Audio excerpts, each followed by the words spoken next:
A couple of years ago, when my daughter was 6 years old, I took her to the playground.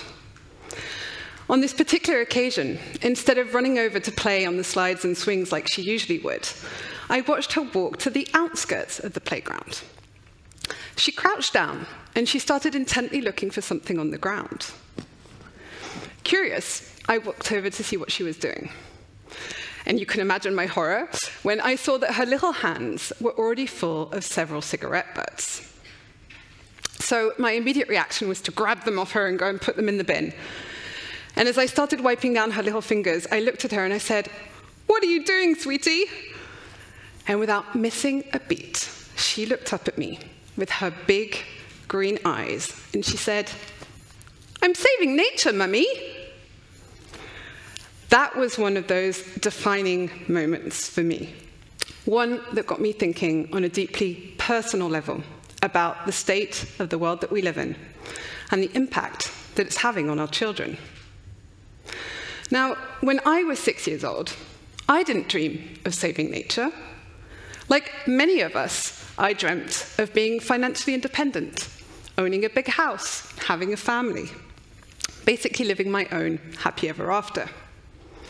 And those dreams were shaped by what I saw as a successful and happy life when I was growing up. The Disney movies that I watched, the ads that I saw, the aspirations that society laid out for me, all pointed towards success and happiness, equating money and status. But our kids, now they're different.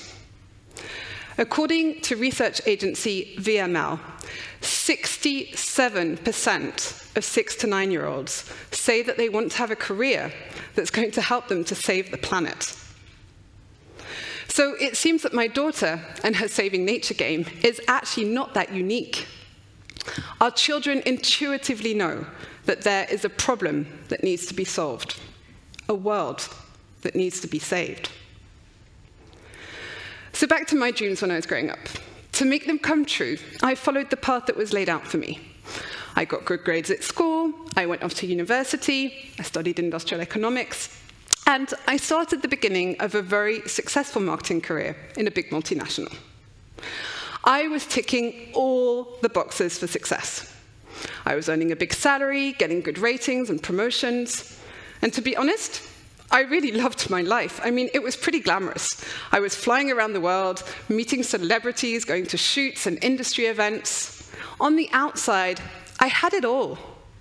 Until suddenly, I didn't anymore. After 20 years of chasing that success, my company underwent a toxic takeover by a private equity firm.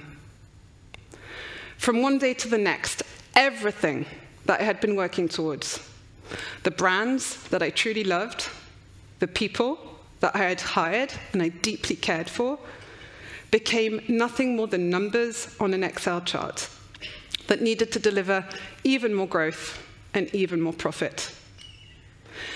It felt like my entire identity and self-worth had been ripped away from me overnight. And the lack of purpose and values in my work led me straight to burnout. Now, it took me hitting that very low point to realize that it was my own profession, marketing, that has actually created this vision of what we believe success and happiness needs to look like. Let me show you what I mean. So what are we looking at here? An image of a beautiful young woman who exudes confidence and independence thanks to her cigarette.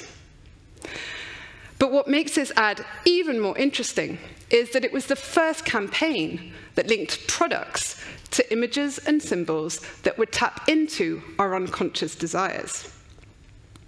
The campaign was entitled Torches of Freedom, and it aimed to link the idea of cigarettes to independence and freedom for women. Because at the time the campaign came out in the 1920s, it was only socially acceptable for men to smoke. And the cigarette manufacturers realized that they needed to find another way to reach the other half of the population. And so they hired a PR agency led by a man named Edward Bernays. Now, what made Bernays stand out was that he was Sigmund Freud's nephew. Quite the lineage for someone looking to influence consumer behavior, right? So Bernays was the first to realize that he could use his uncle's theories on unconscious desires to sell many more products. And the rest? It's history. In just a few years, millions of women had started smoking. Now, as a marketer, I find this fascinating. But as an individual, it makes my blood boil. I mean, this is manipulation on a mass level without anyone noticing. Marketing had become a powerful villain. So the key question is, what will it take to make marketing the hero instead? And to use its power to create the shift that we want to see in the world? Well, the good news is that there are brands out there that are already using marketing as a force for good. So how have these brands transformed their marketing to create a positive impact in the world? Well, I call it the 4 Bs of positive impact: big, bold, brave, and beloved. The first B is big. Being big is about leading the way for others to follow. Now, it doesn't mean that you're trying to solve all of the world's challenges or to serve everyone. Actually, it's quite the contrary. Having a big purpose means that you're contributing in a unique way to solving one of the world's biggest challenges, and you're then inviting others to join you on your journey. Now, in the world today, there are still over 2 million children that work illegally on cocoa farms in West Africa. Tony's Chocolonely's is a Dutch-based chocolate brand that is on a mission to eradicate this child slavery. Now, they do this by having fully transparent supply chains, paying above fair wage, and partnering with the farmers to help them professionalize. But what makes their purpose truly big is that they actively seek out partners looking to apply their model. As Tony says, alone, we make slave-free chocolate, but together, we make all chocolate slave-free. The second B is bold. Being bold is about challenging the status quo of your industry. It's about innovating beyond the existing paradigms and leading new conversations that help to evolve society. So ID Genève is a Swiss-based luxury watch brand. Now, we all know luxury watches mean luxury raw materials, precious metals and jewels that require extraction that heavily impact ecosystems and biodiversity. But it doesn't have to be that way. ID Genève are challenging these codes and are making their luxury watches from 100% recycled materials. They're really looking to redefine what luxury means in the world today. The third B is brave. Being brave means that you're living up to what you stand for. Because purpose without action is not a true purpose. Your brand must really act and speak up. But again, it's not about taking a stand on all the world issues. It's about taking a stand on those that pertain to your brand's purpose. Patagonia is the embodiment of a brave, purpose-led brand. Throughout all of their communication and their activism, they actively support or denounce issues that are core to their mission of saving our home planet. They even went as far as suing Donald Trump when he was in office in a bid to protect the Bears Ears National Monument in the US. Now, the fourth and final B is beloved. Being beloved is about rallying a tribe and making them the heroes of your story.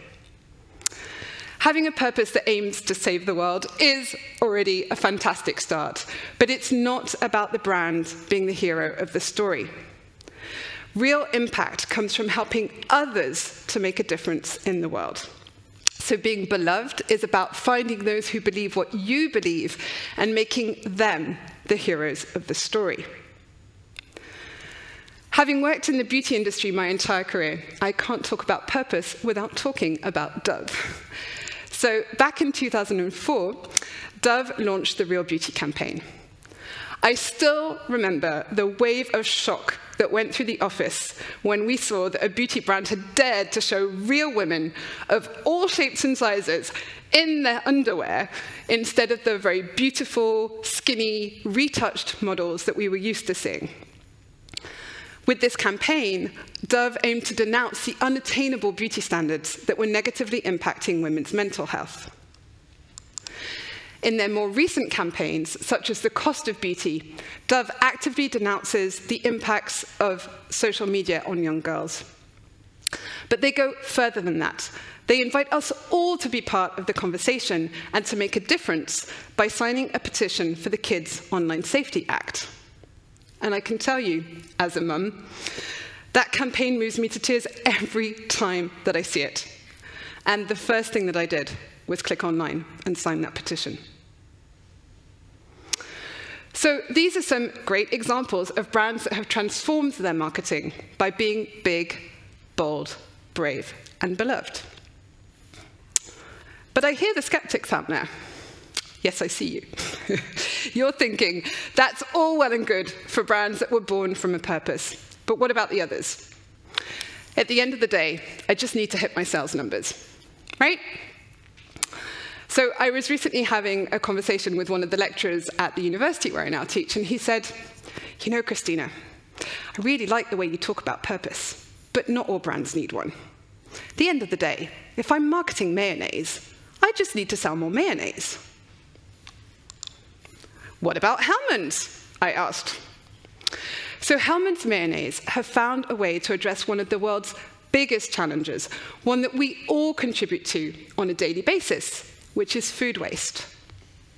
By partnering with top chefs from around the world and creating new recipes specifically with leftovers from our fridge, Hellmann's aims to educate and empower us all to be more conscious and to waste less. They have really found a big and beloved purpose. Now, just like Hellmann's, I believe that all brands can find an authentic purpose if they go back to their original mission and find a way to help their clients make a difference. I left my role as a corporate marketer after total disillusionment in a world that was only chasing profit and growth. A chase that I came to realize continues to be fueled by my own profession. But having lived through that experience of burnout, I knew deep in my heart that I wanted to be able to look at both my daughter and my son and tell them that I too was trying to save the planet. I don't want to be the villain. I want to be their hero. And I don't want my daughter to have to look for cigarette butts instead of playing in the playground. Our children shouldn't have that kind of pressure and responsibility on their shoulders, and they certainly shouldn't have it alone. We can all contribute to making a difference in the world. As individuals, we can choose to buy from brands that are paving the way towards a more sustainable future. We can choose to bring our values to the places that we work and to find more purpose and fulfillment in what we do. And as marketers, well, it seems that having a purpose that aims to have a positive impact is the way to win the hearts of both employees and consumers. The brands that have a big, bold, brave, and beloved purpose will be the ones that win the long game. These are the brands that are already telling new stories of what success and happiness can look like. Stories in which hope, connection, and belonging triumph over individual achievement, ego, and consumption. And then, well, marketing doesn't have to be the villain anymore. All it takes is making each and every one of us the heroes of the story instead. Thank you.